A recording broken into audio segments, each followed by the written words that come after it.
Related to the Cowboys, Adam Schefter, what's going on with Micah Parsons? Laura, a situation that had been simmering came to a head this afternoon when All-Pro edge rusher Micah Parsons announced that he personally had requested a trade from Stephen Jones and the Dallas Cowboys. He wants to be done with Dallas right now, and he laid out factually in his mind a slew of factors as to why he no longer wants to be with the team that he and his father grew up rooting for. And at its root, essentially, is a failed contract negotiation in which he feels like the Dallas Cowboys got him in a room to talk about leadership, wound up in a negotiation. The Cowboys felt like they had a deal. Micah Parsons did not. He had his agent call there. His agent obviously said there's no deal, and there's been no contact in recent months about a contract at a time where we've seen Max Crosby get paid. We've seen Myles Garrett get paid. We've seen TJ Watt get paid, and we have not seen Micah Parsons get paid. Not only have we not seen him get paid, we haven't seen or heard about any conversations between the two sides. And we said this all week long, but essentially the sides right now have been further apart today in early August than they were in early April. And now it's culminated in Micah Parsons issuing a trade request. It's gone viral. He's got teammates on Twitter supporting him, and there's more drama in Dallas. Adam, I feel like this is crazy to even ask, but I'm going to ask you. Would the Cowboys actually trade Micah Parsons? Laura, I've been trying to think of the last time that Jerry Jones traded a Pro Bowl caliber player away, and I cannot think of any. Now, there are comps out there. If you look at the time that the Raiders traded Khalil Mack to the Bears right before the season began in September for a couple of first-round picks and other compensation, that would be the closest comp. But Jerry Jones wants to win now. He's not looking to win in the future. He's not looking for future draft picks, and his history suggests that he won't be willing to make a trade here. Now, again, we have yet to hear from the Dallas Cowboys on how they feel about this particular situation. But we've now seen all three disgruntled contractual players, Micah Parsons, Terry McLaurin, and Trey Hendrickson, request a trade at some point either this offseason or this summer. And it's one thing to actually make the request. It's another to see it come to fruition. Could it happen? Yes. Everybody of every other team would love to acquire any one of these players. But for it to actually happen takes an awful lot, because you've got to satisfy the player with his contract and the team that is trading him away. All right, Adam, thanks so much for all of the context here. Just incredible out of you. We appreciate you. You referenced that statement. It was lengthy, 592 words to be exact, posted on Twitter. Parsons said in part, yes, I wanted to be here. I did everything I could to show that I wanted to be a Cowboy and wear the star on my helmet. You sense the past tense there. Unfortunately, I no longer want to be here. I no longer want to be held to closed-door negotiations without my agent present. I no longer want shots taken at me for getting injured while laying it on the line for the organization, our fans, and my teammates. I had purposely stayed quiet in hopes of getting something done. Up to today, the team has not had a single conversation with my agent about a contract. Not one demand has been made by my agent about money, years, or anything else. Still, I stayed quiet, but again, after repeated shots at myself and all the narratives I have made, a tough decision. I no longer want to play for the Dallas Cowboys. My trade request has been submitted to Stephen Jones personally. Oh my, Marcus Spears demanded to be on the show today. Some airtime after seeing that Micah post. Swagoo, you've done business in Dallas. What do you make of all this?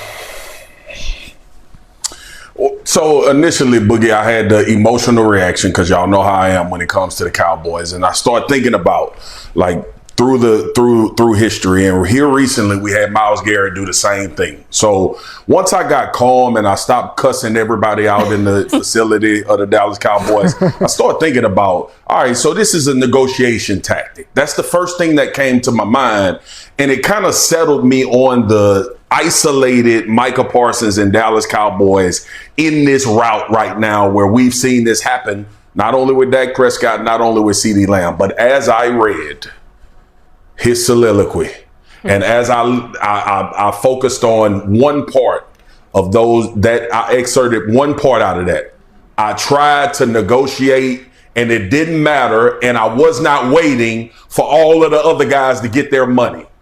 This lies the problem. It's a two-part thing for me. One, 2 months ago, I was in the airport headed to a basketball tournament with my son. Dude walks up and says, man, how you think we gonna be this year? It's Cowboy fans everywhere. I said, you know what? I feel good about it because it's quiet. I was like, it's not a lot going on. Usually those type of off seasons lead to Dallas having a formidable season and potentially making a playoff run. I was optimistic about what the Cowboys potentially could be this year, which if Micah gets signed, I'm back to optimism as far as on the field. But the thing is this, and this is what I've been saying, and Boogie, you and I have been doing this forever, and we're about to start another football season. People have to understand how much this affects a football team that is trying to focus on winning. We have these conversations every damn year about the Cowboys. It's always some sort of noise that does not play into actually winning football games. So as opposed to me going crazy and losing my ish on TV with the contract negotiation, I'm not going to lose my mind. Shefty has been doing this longer than anybody. He's the best in the business. He usually has a feel for these things. I circle back to what I said. Myles Garrett requested a trade. I thought that was going to be it in Cleveland. He ends up signing a whopping $40+ million a year salary deal. Hopefully that is what Micah and his agent David Mulligetta is doing. But Lord have mercy, do we have a problem if he's serious? Do we have a problem if you can't get this back to where he is actually wearing that uniform? He's the best player on the team, on a team that is absolutely going to need him with a brand new head coach. But here's the other issue I have.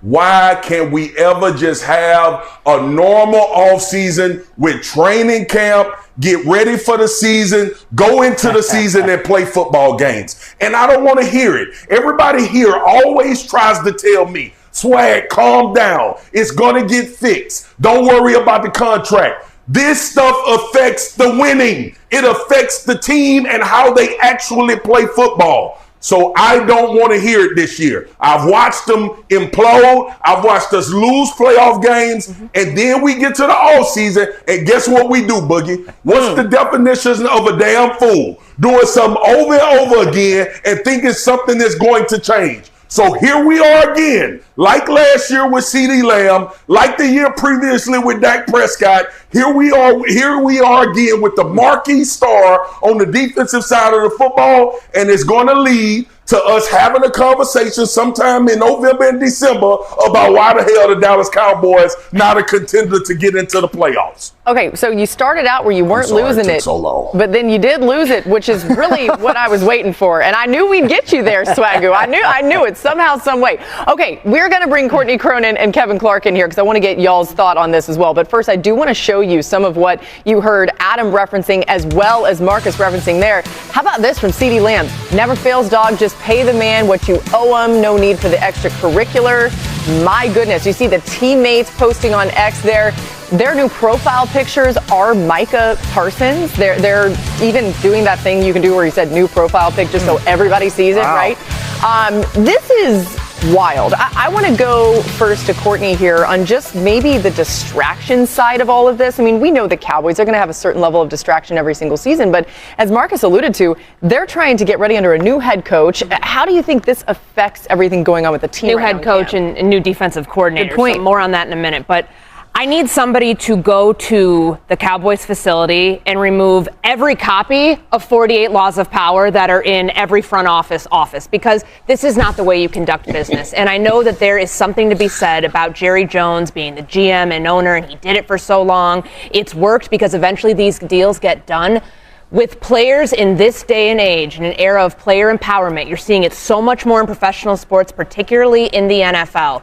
You can't do business this way anymore. It's a bad method, and it creates bad blood within the locker room, within the team. We saw this as CeeDee Lamb with Dak Prescott. And the statement that Micah Parsons put out, that got really personal. He was talking about Jerry Jones calling him out for his injuries and talking about, well, why would I want to pay a player that's been injured in the certain instances in which he has. He talks about going into Jerry's office to talk about leadership. And all of a sudden, a leadership conversation turns into something about negotiations where his agent isn't even present. He's made comments about his agent, David Mulugeta, acting like he has no clue who one of the most powerful agents in sports is. These are all pot shots that could have absolutely been avoided. And Jerry has talked about doing business right. And, I don't mind costing myself more money just as long as we get the deal done. I can remember a time last December, Laura, where Micah Parsons told Todd Archer that there's not much of a difference between $30 and $40 million. They could have done this months ago, right? And smoothed all of this over to the point where you get sports and you get business. You have it's not an issue anymore. But now they've created something. Toothpaste is out of the tube. And I don't know how you end up remedying this unless you're going to give him the $43 million bag, which they clearly don't want to do right now. Yeah, and it just doesn't feel like after a statement like this, to your point, some of the personal shots that have been taken on both sides here, that this is easily rehabbed. The other thing about this, Kevin, and Courtney's alluding to this, yeah. Okay, you draft really well. You develop this player. Yeah. He was already uber talented. Pay him early. Get it done. Why does this happen with the Cowboys? Why does this happen with the Cowboys? That is a great question, Laura. When I think about the Eagles in that division, they have the best roster in football right now. Howie Roseman said it a couple weeks ago.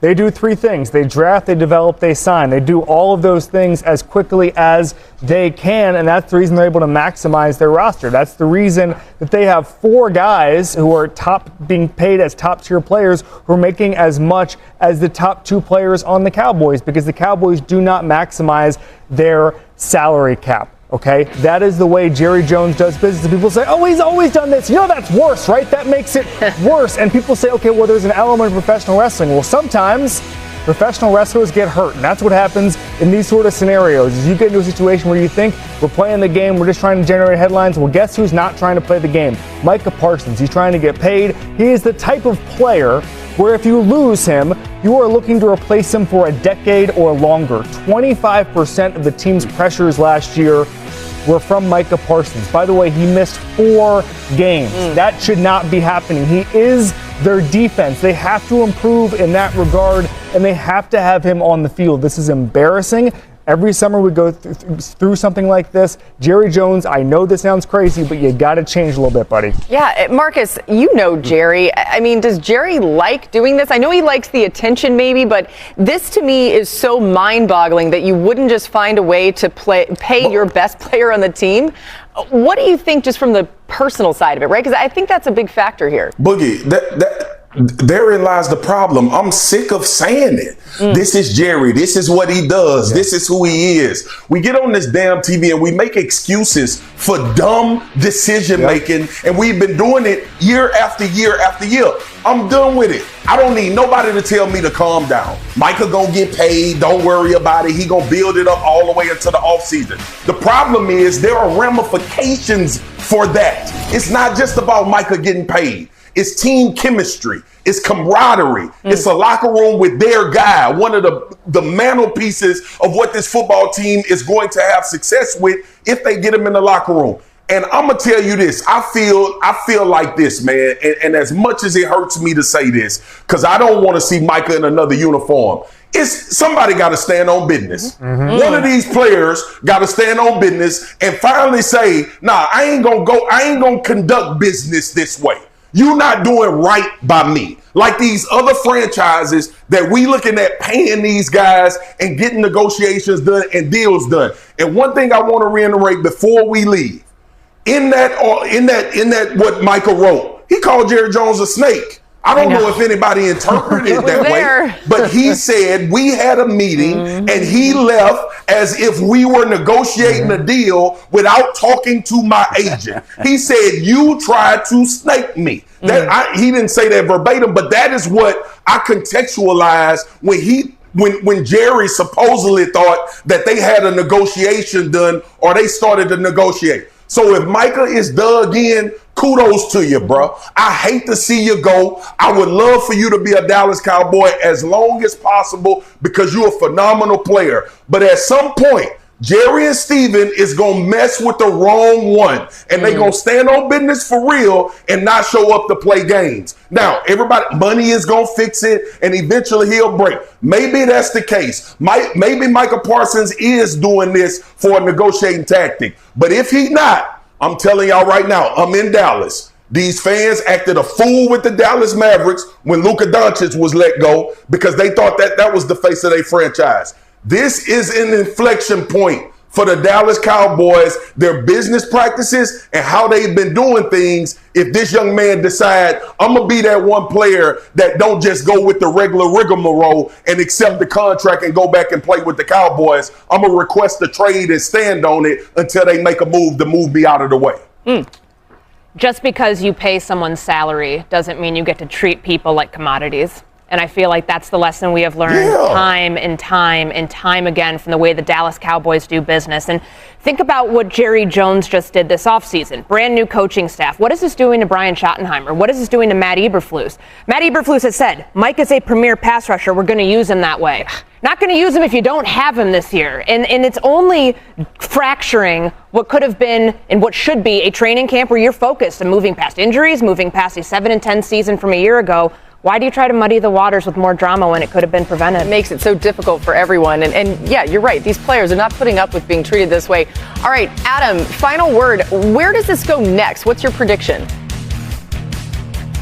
Well, let me just say that, again, we've seen the Cowboys do this, Laura. They did it with the face of their franchise, the quarterback, Dak Prescott. They franchise tagged him twice. He was the Walter Payton Man of the Year nominee and winner. They made him wait. So if they do it for the quarterback, of course, they could do it for the great young defensive player. But right now, we've got a number of outstanding trade requests. And as tantalizing as it is for everybody to talk about, this has been what Jerry Jones has enjoyed in previous off seasons. He doesn't mind waiting. He doesn't mind the drama. He doesn't mind the headlines. He doesn't mind that ultimately it costs him more money in the end. Ultimately, in the end, he gets it done. And Big Swaggo, you brought up Myles Garrett. Could anybody have taken a stronger stand against his franchise only to have it flip a couple of months later to sign a deal that made him the highest paid non-quarterback in football? Do you think Jerry Jones is going to want to trade Micah Parsons? No.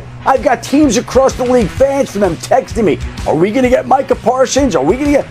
Jerry Jones, I would think, is not open to trading Micah Parsons right now. That doesn't mean that later this summer he couldn't revisit it, but I would imagine Jerry Jones still wants to try to win a Super Bowl. Micah Parsons is going to give him the best chance to win a Super Bowl. And we've seen any number of players come out, take strong stands against their franchises, from Deebo Samuel to T. Higgins to Brandon Ayuk to Myles Garrett, and not to say that a trade can't get done, but usually, more often than not, it doesn't. Okay, quick, Marcus. Boogie. Yeah? Boogie, Shefty, you're absolutely right. But guess what, Shefty? Go back to 2024, you was on here saying the same thing. Go back to 2023, you was on here saying the same thing. And the point is that it affects the team. That's all I want people to understand. Well, yes, yeah, you get paid, you get your money. This is what Jerry does. It affects the team when they play football. And that is the frustration with these fans. Well, I'm not going to argue that. I mean, it's been in the results. We've seen what Dallas has done the last couple of seasons, right? Right, and that's not what Cowboys fans, and I would assume Jerry Jones wants to see happen anyway. All right, we're going to be on this all show long. I just wish Swagoo felt passionately about this. I know. Well, he wasn't going to lose it, but then he did, and we're really glad that he did. We're just getting started on NFL Live. I know, it does. It makes us all sick. Micah Parsons.